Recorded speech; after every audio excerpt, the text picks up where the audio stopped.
Every year, students across the country flex their research and presentation skills with the History Day competition. Believe me, these projects have gotten a lot more involved than the poster boards you remember from school. Today, we are chatting with 3 Utah students who made it to the state and national levels of the competition this year. Guys, congratulations. I'm so excited to have you on. Thank you so much. Yes, so William, Jocelyn, and Isabella. William, can we start with you? Sure. So your project was on, you did a paper, right? There's lots of options for History Day now. You can do different formats. You wrote a paper on U.S. presidents and their use of television, Yes. right? How apropos for the interview we're doing this morning. Yes. How did you pick your topic? So I was thinking under the theme of communication in history that I wanted to do something vaguely Utah related, and so immediately Philo Farnsworth and his invention of television popped into my mind. And then I decided that if I had the opportunity to wrap in politics, which has been one of my interests for quite a while, I would take that. So Interesting. And Philo Farnsworth, a Utah man who we know. yes. Very cool, very cool. Okay, can we go on to Isabella? You worked with something that was important to you culturally. So the Incan quipus, what is that? Can you explain it to me? So quipus are strings that have knots tied into them, and the Incans didn't develop a written language, so they came up with this system of knots so that they could count their livestock and how many people they had in their civilization. It was really amazing. Cool. So it was awesome to be able to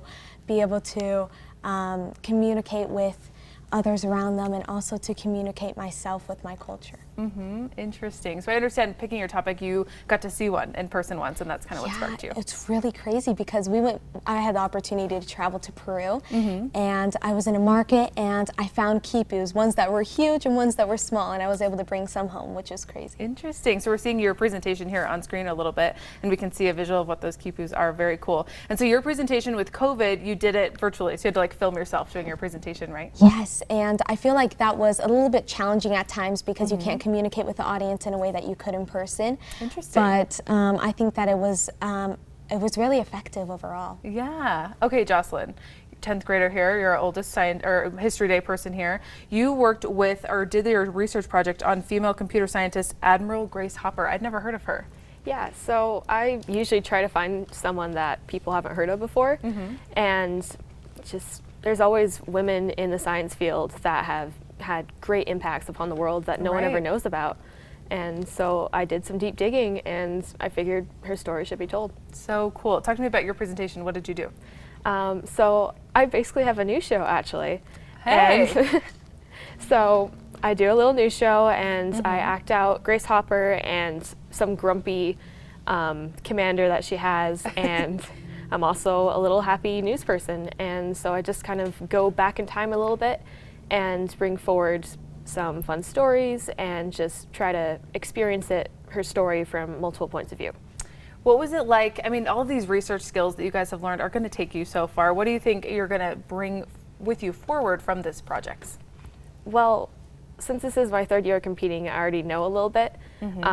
Just all the skills that I learned in 8th grade, I was actually able to take into new classes, and it just made all my projects easier. And like they'd go to teach me something, and I'm like, well, I learned this from National History Day. I already know this. Yeah, and William, I'm sure writing a paper, you're going to write a lot more papers in your career, and you're already an expert. Yeah, I want to become an economist, so papers will be a big part of that if I do. Awesome. Looking forward to the future. I think maybe that is the most impressive thing about you guys. This thing that you're doing in high school, preparing you for life in the future. Sure. Well, guys, I'm so sorry we don't have another hour to talk with you. I'd love to learn more about your projects, but congratulations on the awards. Amazing work doing all of these projects. We're going to send it back over to Brian. We'll have this interview though online, abc4.com, where people can learn a little bit more about the History Day projects. Brian?